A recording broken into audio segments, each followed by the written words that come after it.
Now, welcome to my YouTube channel.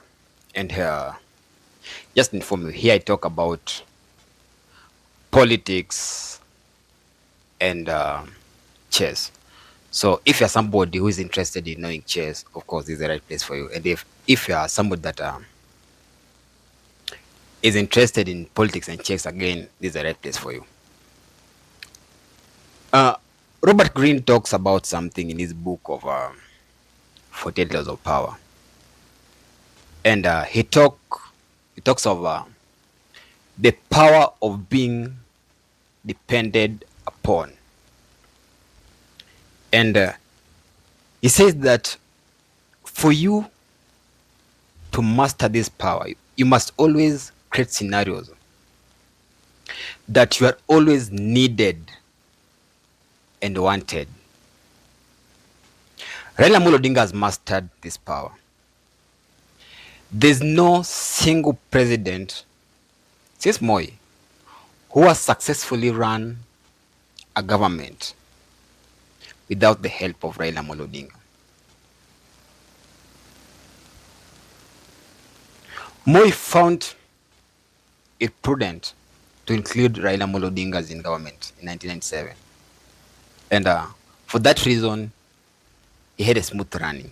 Coming 2002, coming 2002, Raila Amolo Odinga jumped ship and supported Mwai Kibaki.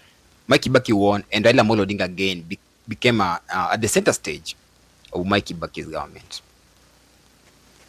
Both occasions, 2002, 2005, 2007, 2027, 2013. Uhuru and Ruto came into the government. On the first term, it was very successful. On the second term, Raila Amolo Odinga again became took the center stage of Uhuru's government. After general election of 2022,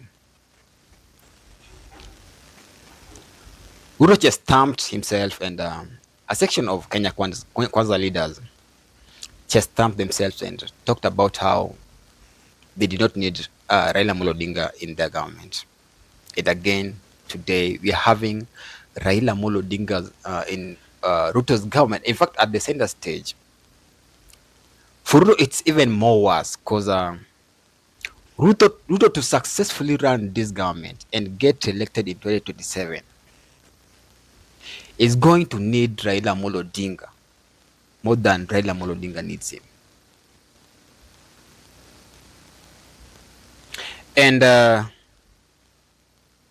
if you talk of power of being depended upon, that's where Raila Amolo Odinga comes in.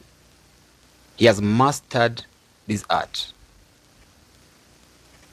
When he betrayed a section of Azimio and Kalonzo Musyoka got outraged, Martha Karua left. And they wanted to paint a picture that Raila is no longer in the opposition. And they were having a feeling that they could make it through without Raila Amolo Odinga. What's happening again?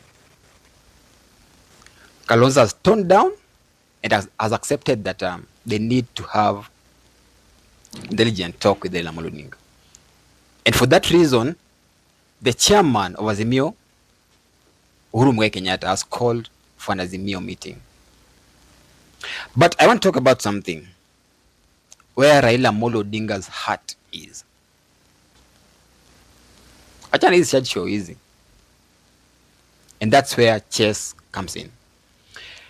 There is no metaphor that will explain to you how your government is running more than chess. Chess is a game, same way politics is a game. Chess has got social structures, same way politics has got social structures. So in chess, there's always front pieces and back pieces. And front pieces represent ideas and people and commoners in political dynamics. And it can represent a useless idea or person or commoner. But funnily enough, when it crosses this other side, it becomes a piece that graduates to the back row. Back row pieces are always the stronger pieces, are always the strongest pieces. So chess has always got rook, knight is called bishop, then king, then queen, then these are just duplicate of these other pieces. So rook represent people that protect the king in political dynamics, same way as knights. And bishop, these represent the clergy and the king's messenger in political dynamics. Then we have the king himself. For instance, we can have Raila Odinga, we can have Ruto, we can have Uhuru in this one. And the queen, the person who supports the king. You can have Rigathi Gachagua for right now, and somebody like Kalonzo Musyoka. So for bishop, for king's messenger, you can have somebody like let me say somebody, when you listen to him talks, you figure out that the message is exactly from the king. Let me say like Oscar Sudi. When Oscar Sudi talks, you know exactly that he's talking on behalf of William Ruto sometimes. And somebody like Opiyo Wandai. That's where our political discussion today is. Now, ladies and gentlemen, if this is the first time you're into this channel, please take your time, 1 or 2 seconds, and click the subscribe button. And I want you to watch this video. It's a video of Opiyo Wandai's home welcoming, and this video talks exactly where Raila Odinga's heart is. And pay attention to three things. When it talks about this is the turning point for Luos, and again going forward, what Luos are going to do. And lastly, I'll tell you what this message was intended. What this message was intended for. Let me say this: that we are most grateful to His Excellency President William Samoei Ruto for making a bold decision to constitute a broad-based government in which every community of this country feels accommodated and represented. And in the same vein, we are most grateful to our leader Raila Odinga for making a bold decision to allow ODM to send its members to sit in the executive, to sit in the government of President William Samoei Ruto. For us, that is a defining moment. For us, this is the turning point. And we are saying in one accord, as members of this community, that never, never, and never again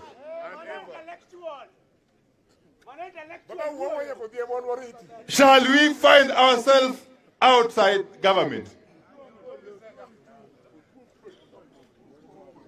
We want to say that as we start this journey of national unity, we are going to ensure that whatever development agenda that we have as a government is an agenda that we extend to every corner of this country, without exception. Every corner of this country. Ya kwamba sisi wananchi wa Kenya tukiwa ndani ya serikali inayojumuisha Wakenya wote, inayojumuisha jamii zote chini ya uongozi ya Mheshimiwa Rais William Ruto, tutahakikisha ya kwamba tukifanya maendeleo ni maendeleo ambayo itafika kila mahali.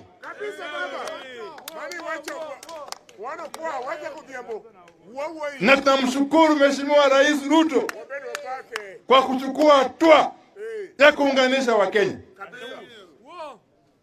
akisaidiwa na Mheshimiwa kiongozi wetu Raila Amolo Odinga. Now, the message Opiyo Wandai is passing is exactly from Raila Amolo Odinga's heart. And the message is clear that Raila Amolo Odinga is in government to stay. That's one. The second message that Opiyo Wandai is passing is that Luos are going to form the center stage of Ruto's government come 2027. And what I mean center stage, it's going to be something of what Rigathi and Ruto had in 2022. Something of almost 50-50%. And the third thing that Raila is trying to pass to Luos, the message that Raila is trying to pass to Luos is that going forward, we are not going to do the politics of opposition. It's done. Politics of opposition imeisha. And I would say that Raila Odinga has always has his interest, and for him to join the government, I want to acknowledge that okay, he placed his interest forward, but again, I want to say that Raila Amolo Odinga is trying to place the interest of Luos ahead of all other tribes. That's politics, and that's why politics is a game. And the politics of tribal politics is never going to end soon, because the politicians have mastered this. They have mastered to find their ways between tribalism and church. And they've always come up to be the winners of this fight. So, for me to prove you right or wrong, let me ask you this question. How many votes did Kenya Kwanza gathered in 2022 general election? And how many votes did the Kikuyu as a nation give William Ruto? If you remove that chunk of vote, how many votes that William Ruto is remaining with? And can he face any credible candidate with that chunk of votes? Because my calculations are giving me that for William Ruto to win 2027 general election, he must gather more than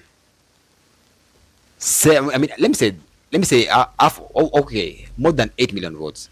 Okay, more than half of the votes that will be casted. And I can say that if Kikuyu as a nation take away their votes, of course I know they are going to take away their votes, because this is politics and interest change. Who knew that Raila Amolo Odinga today will work with the William Ruto? Because before 2022 general election, Raila Amolo Odinga was a sworn enemy of William Ruto, and Rigathi Gachagua was a sworn enemy of Uhuru Muigai Kenyatta. But what's happening today? It's most likely that Raila is going to work with William Ruto in 2027, and it's most likely that Rigathi Gachagua is going to work with Uhuru in 2027. So if you take away the Mount Kenya or Kikuyu as a nation, if you take away their votes, William Ruto is going to remain with Rift Valley votes. Where is he going to get the remaining votes? That's where the Luo as a nation comes in. So I'm telling you that Luos are going to form the center stage of William Ruto's government in 2027. And this will only hold if William Ruto is backed by Wetangula and Mudavadi. So, as I know William Ruto, he might be a bad leader, But the guy is a smart politician. I'm sorry to disappoint some of you, but Luos are going to be the winners of this fight come 2027. Otherwise, you can comment your opinion in the comment section.